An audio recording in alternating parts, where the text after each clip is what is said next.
अस्सलाम वालेकुम। डॉक्टर अमजद चीमा अपने यूट्यूब चैनल के साथ हाजिर है। नाज़रीन कराम, आज आजकल जो मौजू चल रहे हैं हम उस पर बहस करते हैं, हम उस पर बात करते हैं। लोगों की क्या ज़रूरियत है उस पर बहस करते हैं, लोग क्या चाहते हैं उस पर बहस करते हैं। बढ़ती हुई महंगाई पे लोगों लोगों पे क्या असरात मुरतब किए हैं उस पर बात करते हैं। हम हर वो बात करते हैं जो पब्लिक की होती है। पब्लिक क्या चाहते हैं?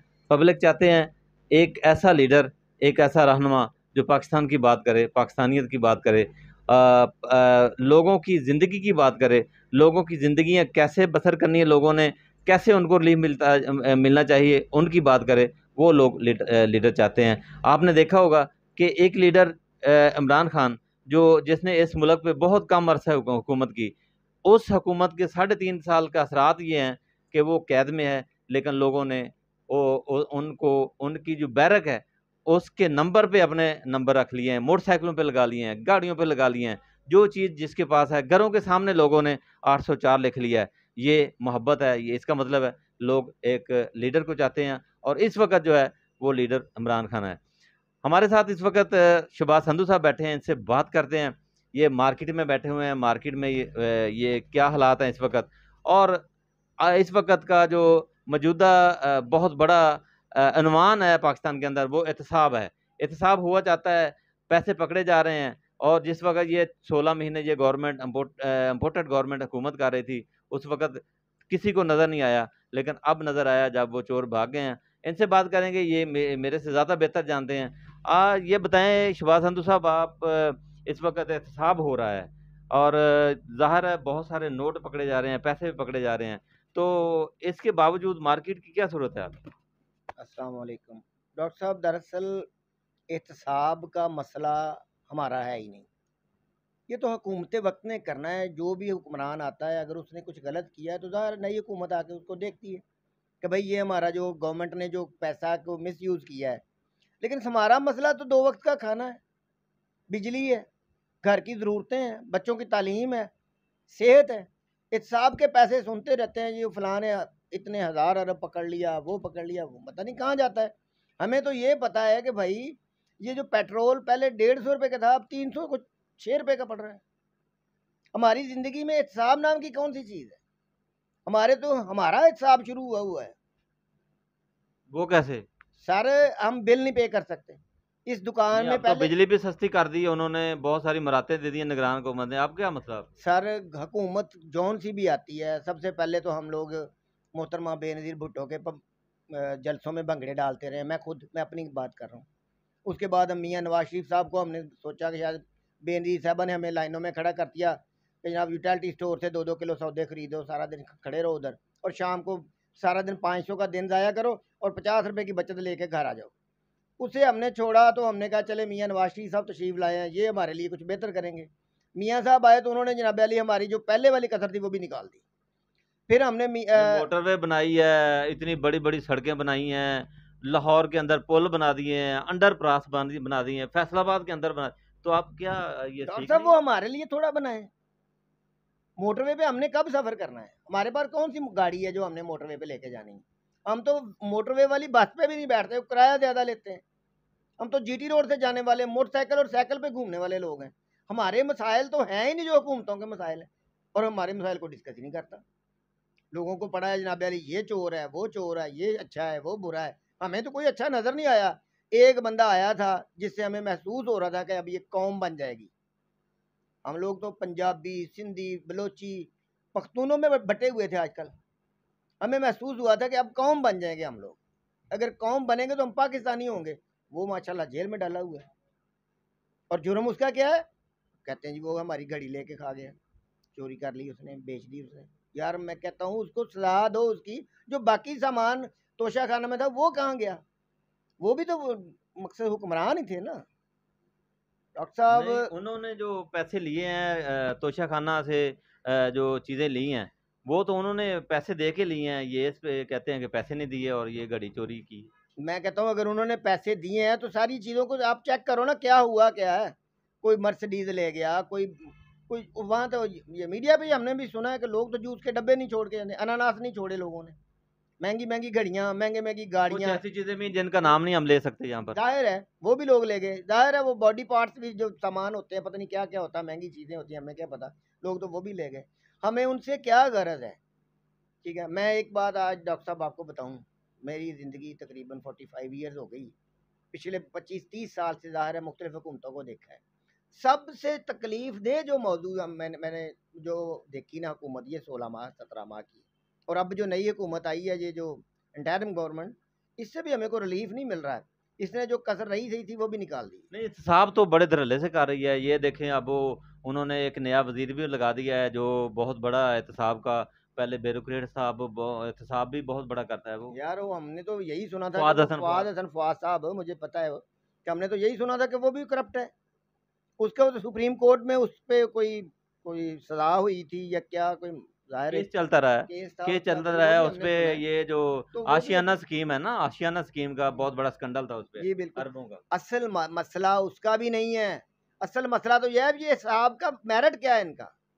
इस साहब का कोई मेरिट भी तो होता है ना। हमें तो ये पता है कि मैं जिस जगह पे रहता हूँ वहाँ पर बिजली नहीं है। मैं जहाँ पे रहता हूँ, मेरे घर का एड्रेस आपको पता है या नहीं, तो पता करवा लीजिएगा। वहाँ पे बिजली नहीं है, वहाँ पे सीवरेज नहीं है, वहाँ पे सड़क नहीं है, ठीक है ना। वहाँ पे मैं ज़िंदगी गुजार रहा हूँ। पिछले गैस आती नहीं है। गैस है, मीटर ही पिछले 6-7 साल से मैंने आती एप्लीकेशन भी दी नहीं हुई। है ना, गैस भी आती अगर नहीं। किसी की आती होगी, हमारे यहाँ तो मीटर ही नहीं है ना।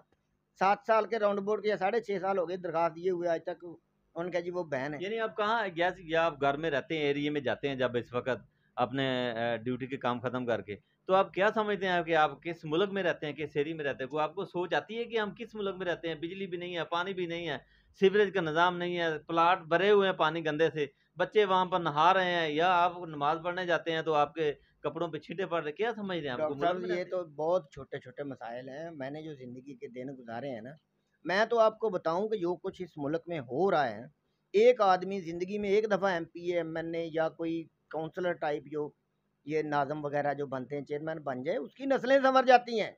मैं 25 साल से मजदूरी कर रहा हूँ। छोटा सा एक डिप्लोमा भी है मेरे पास, थोड़ा बहुत टेक्निकली काम भी जानता हूँ। 25 साल हो गए, 4 मरले का घर नहीं मुकम्मल कर सका। वो भी मैंने जिस जगह पे जगह ली हुई है, उस जगह पे किसी किस्म की कोई सहूलत नहीं है। समझ लो कि गाँव का भी वो को आखिरी जैसे वो निचले दर्जे की जगह है ना, वहाँ पे मैं रह रहा हूँ। मैं तो वो भी नहीं कर सका। ये लोग जो हैं वो ये करोड़ों अरबोंपति हो गए हैं, और इनका जो लिविंग स्टाइल, किस तरह लग्जरी लाइफ गुजारते हैं, ये हमें तो वो पूछने वाला नहीं है। हमारे हकूक़ की कभी बात ही नहीं हुई। उधर पार्लियामेंट में जो कुछ हो रहा है वो भी आप लोग हमारे सामने ही हम रोज़ देखते हैं। आज ये कानून बन गया, आज वो ख़त्म हो गया, आज नया कानून बन गया, आज और बनने वाला है। उसमें अवाम कहाँ पे है? ये जो 24 करोड़ अवाम है उसकी भी तो कोई डिस्कशन करें कि वो कहाँ चली गई। ये सिर्फ वो चंद लोग जो जैसे शरीफ खानदान है, जैसे मौलाना साहब हैं, जैसे जरदारी साहब हैं, या और बड़े बड़े जो सियासतदान हैं, उन्हीं लोग अपने काम के मतलब के कानून बनाते हैं, अपने मतलब के वहाँ पर लेजिस्लेशन करते हैं। हमारा तो कोई पुरसाने हाल ही नहीं, किसी ने पूछा नहीं आज तक कि अवाम किस हाल में है। यार पिछले साल मैंने एक सेकंड हैंड एसी खरीद के घर लगाया था 16,000 रुपये का, और मैंने पिछले साल उसको 1 महीना यूज़ किया। मुझे 10-12 हज़ार बिल आया तो मैंने बंद कर दिया, क्योंकि मैं अफोर्ड नहीं करता था। अब वो एसी पूरा साल, इतनी गर्मी थी मेरे घर में लगा हुआ, मेरा हौसला नहीं पड़ा कि मैं उसका स्विच ऑन कर लूँ। इसके बावजूद 20,000 बिल। इसके बावजूद 10-12 हज़ार बिल है। और अभी मैंने वो पंखा सोलर वाला छोटा सा, उस पे बच्चों को बिठाता हूँ सारा दिन कि यार बिजली ना इस्तेमाल करना, बिल कहाँ से देंगे। और मैं बिजनेस कर रहा हूँ, एनटीएन पे टैक्स नंबर है मेरे पास, है टैक्स पेयर हूँ, सालाना रिटर्न भेजता हूँ। एक पैसे के अच्छा, ये जो हमारी इस जिंदगी में वक्त जो रिलीफ नहीं। निगरान हुकूमत एहतसाब कर रही है, लोगों का पैसे अरबों रुपया पकड़े जा रहे हैं, आप ये क्या तसव्वुर करेंगे कि इस वक्त जो है वो आम लोगों के जो हालात हैं, जी आप जी इस मार्केट में बैठे हुए, आम लोगों के हालात क्या हैं? डॉक्टर साहब हालात ये बेहतर हुए हैं या इस एहतसाब की वजह से? डॉक्टर साहब हालात ये हैं कि जो चीज़ एक दो रोज़ पहले मैंने एक प्रिंटर परचेज किया था 22,500 रुपये का, वो मैंने 21,000 में बेच के दुकान का किराया दिया है। ये मेरे हालात हैं इधर। तो 1,500 रुपया मैंने उसमें लॉस करके बेचा है, फिर मैंने शॉप का किराया दिया है। इधर हालात क्यों, लोग फारग बैठे हैं सारा दिन, एक पैसे का काम नहीं है। अगर किसी के पास है तो समझ ले कोई रास थी, वो भी मुझे उम्मीद है अगर 2 माह 3 माह ये गुजर गए इसी तरह, तो ये दुकानें उजाड़ हो जाएंगी लोगों की। इधर तो कोई बंदा जाहिर है, कैसे कहाँ से हम लोग एक्सपेंसेस करेंगे। 1000 रुपया देते हैं पेट्रोल पंप से, 3 लीटर पेट्रोल देते हैं वो, ठीक है ना। रोजाना का हमारा जो 2.5-2 लीटर पेट्रोल लगता है, कहाँ से लाएंगे हम लोग। हमारी जिंदगी के बारे में किसी ने नहीं सोचा। हिसाब खाक करना है। ये तो बेचारे 3 माह के लिए आए, इन्होंने कौन सा कोई 10 साल इधर रहना है, या कोई परमानेंट गवर्नमेंट है इनकी। ये तो इंटरम पे है ना, इलेक्शन करवाने आए हैं। वो ये एक माह वो में भी नहीं करवा रहे। चले ना भी करवाएं तो जाहिर है आगे जो करवाएंगे तब कौन सा इन्होंने हमारे कोई ख्वाहिश के मुताबिक करना है। वो भी तो इन्होंने अपनी मर्जी से रिजल्ट अनाउंस करने हैं ना। हमें तो अभी इत्मीनान नहीं है। और हमारा सबसे बड़ा मसला क्या है डॉक्टर साहब, आपको बताऊं, हमारी सबसे बड़ी परेशानी सिर्फ और सिर्फ ये है कि हमें तो किसी मुल्क का वीज़ा भी नहीं मिलता, वो भी इसी शराफिया के लिए। मेरे जैसा कहना कि चलें बाहर जाके कहीं मजदूरी कर लूँ अपने बच्चों के लिए, तो हमें तो बाहर भी नहीं जा सकते हम लोग। अच्छा, ये हम तो जेल में हैं इस वक्त। अब इसका हल लोगों के नज़दीक जो सूरत हाल मुल्क के अंदर पैदा हो गई है, एक बंदे को गिरफ्तार करके जेल में रखा हुआ है, उस पर कोई मुकदमा नहीं है, कोई बात नहीं है। पहले कहते थे साइफर है, फिर कहते नहीं, फिर कहते चोरी हो गया। अब वो साइफर चोरी का मुकदमा जो है इमरान खान पे किया हुआ है, अभी तक कोई उसकी हेयरिंग नहीं हो रही, कोई सुमात नहीं हो रही। तो लोगों ने उस बैरक का नाम कैदी नंबर 804 रखा हुआ है। लोगों ने शर्टें डाल ली हैं, मोटरसाइकिलों पे लिखा हुआ है। तो ये आप क्या समझते हैं कि लोगों की मोहब्बत है, या लोग उनको उसको लाना चाहते हैं फिर इमरान खान? नहीं डॉक्टर साहब, ये सिर्फ मोहब्बत वाली बात नहीं है। मैंने आपको पहले बताया कि हम लोग पिछले 30 साल से मोहतरमा बेनज़ीर भुट्टो, अल्लाह उनकी बख्शिश करे, जब हयात थी तब से हम होश में हैं। हम लोग उनको वोट देते रहें, सपोर्ट करते रहें, भंगड़े डालते रहें, बल्कि छोटी मोटी गली मोहल्ले की लड़ाइयाँ भी करते रहें, ठीक है ना। लेकिन वो अब दुनिया से चले गई, तो हमारे हालात में फ़र्क नहीं आया, तो हमने मियाँ साहब को चूज़ कर लिया। जब मियाँ साहब आए हैं तो उन्होंने भी हमारे साथ वही कुछ किया जो कुछ मोहतरमा के दौर में हो रहा था। असल में लोगों ने मोहब्बत से खान साहब को नहीं लाए, खान ने आके लोगों की बात की है बस। जब कोई मेरा मसला हल करेगा, मेरा ख्याल करेगा, मैं कहीं जाऊंगा, मुझे पूछेगा हॉस्पिटल में दवाई लेने आया है, तो ज़ाहिर है मैं तो उसकी तारीफ करूंगा, उसके साथ रहूंगा। अगर कोई नहीं पूछेगा, कोई भी हो, ठीक है ना, तो मैं क्या कैसे क्या वो करूं? मसाइल हल किए उन्होंने, क्या से देखो यार, खान साहब के दौर में महंगाई थी, कोरोना था, उसके बावजूद भी उन्होंने हर चीज़ कंट्रोल में रखी। कार्ड दिए, हेल्थ कार्ड दिए, हम जैसे लोगों के लिए इलाज के लिए आसानियाँ थी, ठीक है ना। जो हमसे भी नीचे वाले लोग हैं, हम तो चलें फिर भी 2 वक्त का खाना खाने में, ऐसे भी लोग हैं जो 2 वक्त का खाना नहीं खा सकते। कभी आप आइएगा मेरे तो घर, लंगर खाने बनाए। तो लंगर खाने वालों का भी आप मैं विजिट कराऊँ कि सुबह 1 रोटी देते हैं वो लोग। मेरे घर के बाहर एक गाड़ी रोज़ाना आती है, 1 रोटी देते हैं, और इतना सा उसमें वो साथ में सालन होता है, वो जिस चीज़ का भी हो। लोग सुबह 10 बजे से 12-1 बजे तक उस गाड़ी के इंतज़ार में बैठे होते हैं, बच्चे, औरतें, मर्द, बूढ़े। क्यों? लोगों के घर में खाना भी नहीं है। अगर आपको यकीन ना हो तो आप कभी कैमरा लेकर उधर आ जाएं कि रोज़ाना गाड़ी आती है, मेरे बिल्कुल घर के सामने लोग बैठे होते हैं, ठीक है ना। 2-2 3-3 घंटे के बाद पता चलता है कि जी हमें 1-1 रोटी मिल जाएगी इधर से। ये हमारी ज़िंदगी है यार, हमें कोई इंसान समझने के लायक नहीं छोड़ा इन लोगों ने। ये उन हुक्मरानों ने, या तो मुशर्रफ दौर में आसानी थी, देखिए जो जो अच्छा काम था उस वक़्त काम था। मुल्क की कानून साजी में क्या हो रहा था हमें नहीं पता, लेकिन हमें रिज़्क मिलता था, काम मिलता था, हम लोग काम करते थे। ज़ाहिर है काम करके बंदा अपने घर को तो चला रहा है ना।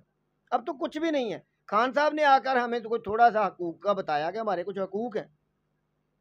जब खान साहब ने बताया तो मेरा ख़्याल है ये जो पुराने सियासतदान हैं, उनको बर्दाश्त ही नहीं हुआ शायद। तो अच्छा, अब ये तो जो अब ये तो एक अब बात वो डॉक्टर साहब, हो रहा। एक बात मेरी ज़हन में रखिएगा, खान साहब को जेल में रखें या इन्हें चाँद पे पहुँचा दें, अब लोग खान साहब को छोड़ नहीं सकते। क्यों? वो लोगों की बात करता है। अगर वो भी लोगों की बात ना करता होता ना, तो कभी किसी सूरत भी खान साहब को लोगों ने मोहतरमा बेनज़ीर भुट्टो को रिजेक्ट कर दिया। लोगों ने मियाँ नवाज शरीफ बहुत बड़े बिजनेसमैन हैं, उनको रिजेक्ट कर दिया, ठीक है ना। लेकिन खान साहब उस वक़्त तक रिजेक्ट नहीं होंगे जब तक वो लोगों की बात करें। जी, खान साहब उस वक़्त तक रिजेक्ट नहीं हुए जब तक वो अपने लोगों की बात करने से इनकार नहीं करते। तो इनकारी की सज़ा इमरान खान को मिल रही है अटक जेल में। तो लोग उनको मोहब्बत दे रहे हैं। पाकिस्तान के तमाम सूबों के अंदर तमाम लोग, तमाम किस्म के जो तबके के लोग हैं वो उनको सपोर्ट कर रहे हैं। उनको उनका नाम लेने नहीं जाता, लेकिन उसकी जगह लोगों ने कैदी नंबर 804 का लोगो जो है वो अपने सजा लिया है। इजाज़त दें, अल्लाह हाफ़िज़।